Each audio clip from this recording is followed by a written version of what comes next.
Tonight, let me tell you the story of Saraswati's River of Quiet Learning, a tale that moves softly like water beneath the moon and carries with it the music of patience.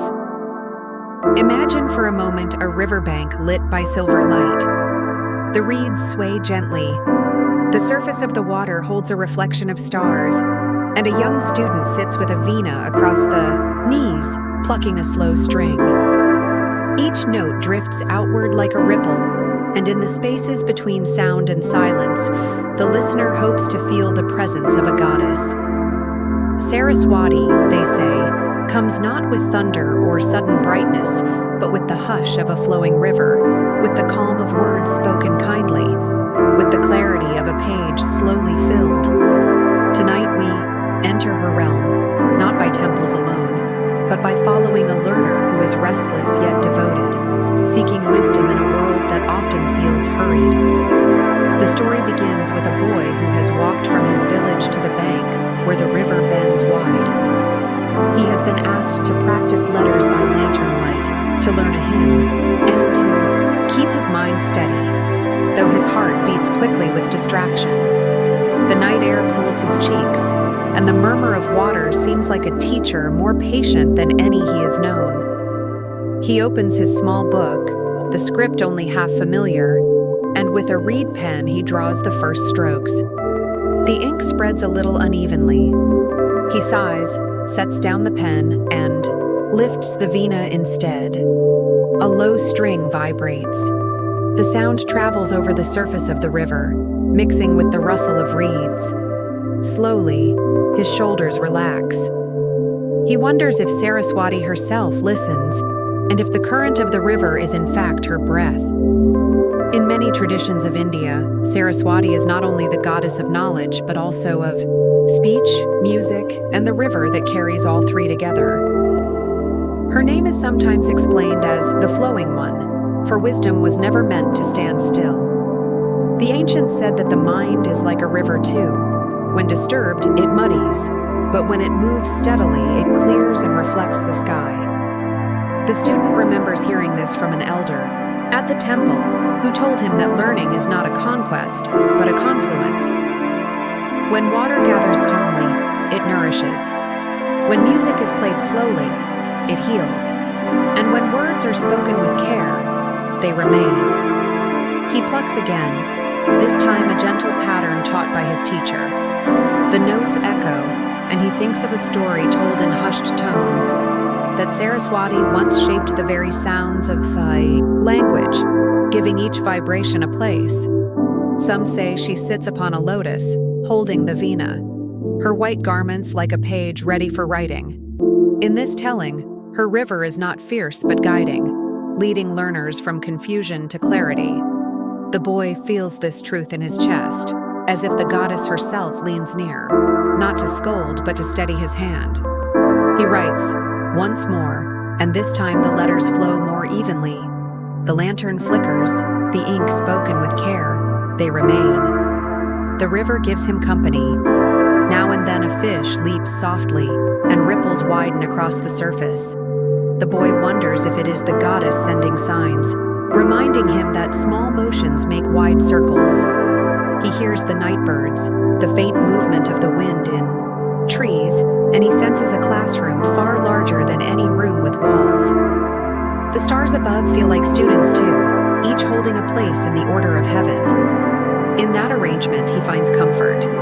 Nothing is rushed. Everything shines when its time arrives. Saraswati's presence is felt not only in music, but in silence as well. In one story, she argued with the other gods who clamored for attention through power or wealth. She asked instead for a place where sound and quiet could meet. The river was her answer. Always moving, never loud, always available, never demanding. The student thinks of this and lets his pen rest. He places his hands on the veena and begins again, softer this time, almost like a whisper. The sound does not push against the night, it blends with it. He feels calm, and with calm comes focus. His mind, which earlier darted like a restless bird, now perches gently. He writes line after line, each one steadier, each one guided by the rhythm of the strings. Learning, the elders say, is not about filling the head with heavy stones of knowledge, but about letting the river wash clean the channels of the heart. The boy recalls a phrase, "Stillness helps wisdom find its voice."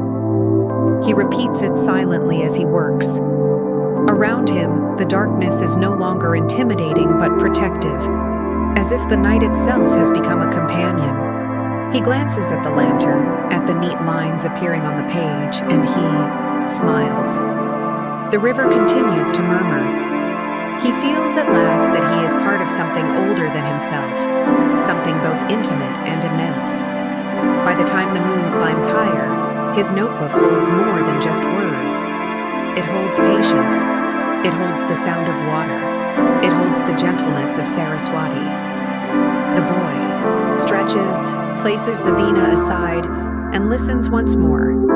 The river's song is steady, and in that steadiness, he feels his own heart settle.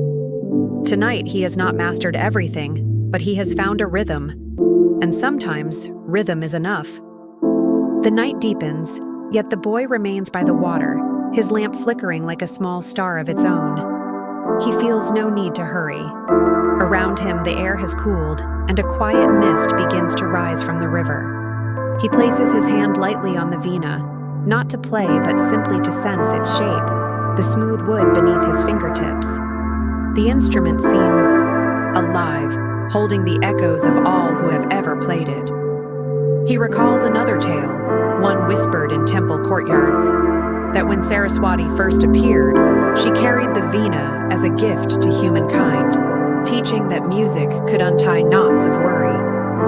A melody, she said, is a path. Each note steps forward, and with each step, the listener travels toward calm. He imagines Saraswati seated near him, her face serene, her hair as dark as the night sky, her eyes reflecting rivers and stars. Some descriptions say she rides a swan, the bird of clarity, gliding where the water is most still. Others say she rides a peacock, radiant with many colors, a reminder that wisdom is also beauty. The boy has seen both depictions carved, in stone, and he wonders which is closer to truth. Then he remembers what the elder taught, that variations of a story are not mistakes, but doorways. Each version reveals a different angle of light. Whether swan or peacock, the meaning is clear. Clarity, beauty, and grace walk with her. He touches his pen again and writes slowly, letting the ink move as steadily as the current. Between each line, he listens. The river's sound seems to answer his strokes, and he begins to realize that learning is not separate from listening. To write a word is to echo a sound already living in the world. To play a note is to awaken a harmony that was waiting in silence. This is why Saraswati is praised not only as a goddess of wisdom, but also of speech itself. Without her, words might remain trapped in thought. With her, they flow like water, reaching others with kindness. A breeze lifts and scatters the reed tops, and the boy remembers yet another teaching. In some villages, people believe Saraswati's river disappears and returns, flowing underground, for long distances. Knowledge, too, can vanish for a time, only to resurface later when one is ready. He thinks of the lessons he once forgot, which suddenly returned when he was calm enough to receive them. Perhaps the goddess hides and reveals her river to remind us that understanding does not arrive on command, but ripens in its season. He takes a sip of water from a small flask, listening to the echo as it swirls inside. The taste feels connected to the river itself, and in that moment he imagines knowledge as nourishment, clear and essential. His eyelids grow heavy, yet he does not resist. Instead, he lets the drowsiness mix with thought, for he has been told that dreams too belong to Saraswati. The goddess speaks in dreams as she does in songs, weaving memory and meaning together. The boy sets down his pen, leans back, and gazes at the stars. The sky looks like an open book, each constellation a letter drawn by invisible ink. He wonders who first read this celestial text. Perhaps the same goddess who gave humans the alphabet also arranged the stars to guide their nights. In one gentle legend, Saraswati once quarreled with her sister Lakshmi, who rules wealth, and with Parvati, who rules power. Each believed their gift most important. But in the end, they discovered that all three gifts, wisdom, abundance, and strength, are needed for life to flourish. The boy ponders this, realizing that learning alone is not enough without kindness or courage. A balanced heart welcomes all three. He makes a quiet vow to remember this balance whenever pride tempts him, for he sees how pride can be a rock in the river, interrupting the flow. Humility, by contrast, keeps the waters open. The mist thickens, and the boy begins to pack his notebook and pen. Yet he cannot leave without one last offering. He takes a flower from his satchel, a marigold his mother had tucked inside before he left home. With care, he places it upon the water. The petals float, carried gently by the current. In that offering, he feels a bridge between himself and the goddess. He does not expect a grand sign. He only wishes to say thank you. The marigold drifts away, golden even in moonlight, and soon disappears into the silver sheen of the river. He listens once more to the veena, plucking a few soft notes, barely audible, as if speaking directly to Saraswati. Then he sets the instrument down and watches the sky pale faintly at the edges. Dawn is not far. He feels both weary and renewed, a strange yet comforting mixture. The lines he wrote may not be perfect, but they are his, guided by patience. And patience, he realizes, is itself a form of knowledge. It teaches the learner to wait, to trust, to try again without bitterness. The boy closes his eyes for a moment, and in the gentle silence, an image forms in his mind. Saraswati is smiling, her veena in her hands, her gaze resting kindly upon him. The river behind her glimmers, endless yet intimate. He feels her voice, not as sound, but as stillness. It says, "Be calm, and wisdom will find you." He breathes deeply, holding this gift close. When he opens his eyes, the mist has thinned, and the first bird calls begin. The student gathers his belongings. He is ready to walk home, though his steps are slow, savoring each crunch of sand beneath his feet. The river remains behind him, yet he knows it flows within him too. Every note he plays, every word he writes, will carry some of its hush. This is the blessing of Saraswati, that learning, like water, continues to move through us long after the first sip. The sky begins to soften from deep indigo to pale blue. The boy, still carrying his veena and notebook, walks along the path away from the riverbank.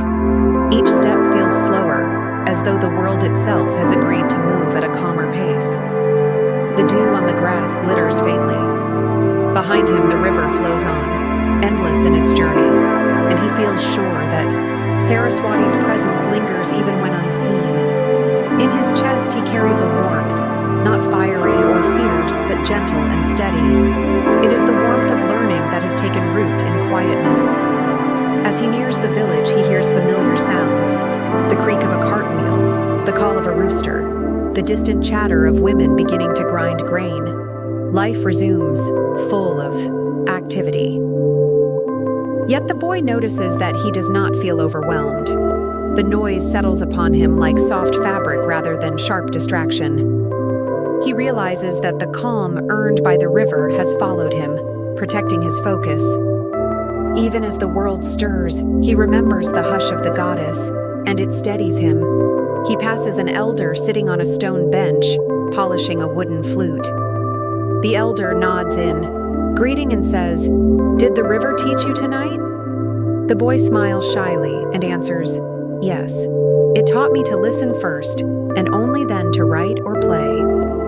The elder chuckles, satisfied, and continues polishing. This simple exchange reassures the boy that wisdom often comes not from answers, but from shared recognition. A teacher does not need to test every lesson. Sometimes the river itself does the teaching. Later, at home, the boy sits by the doorway as morning light pours across the threshold. His mother notices his notebook and flips through the pages. She remarks that his handwriting has grown steadier, more graceful. He does not explain the whole story.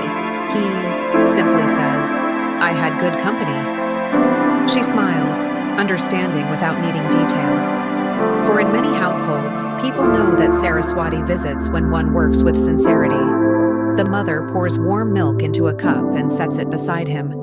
He drinks slowly, savoring each sip, as though it too carries the calm of the goddess. As the day brightens, the boy reflects on what he has learned. Knowledge, he now understands, is not measured only by the number of pages filled or songs remembered. It is measured by the state of the heart while learning. A restless heart scatters like dry leaves in the wind. A calm heart receives and keeps what is given. Saraswati's gift is not a flood of information, but the steady current that allows understanding to grow roots. He remembers hearing of festivals when people float lamps upon the water, honoring Saraswati by turning rivers into streams of light. In those moments, entire communities remember that wisdom is not only for scholars. It belongs to all: farmers, artisans, singers, children, anyone willing to approach with respect. The boy imagines countless lamps, drifting, each carrying a prayer for clarity.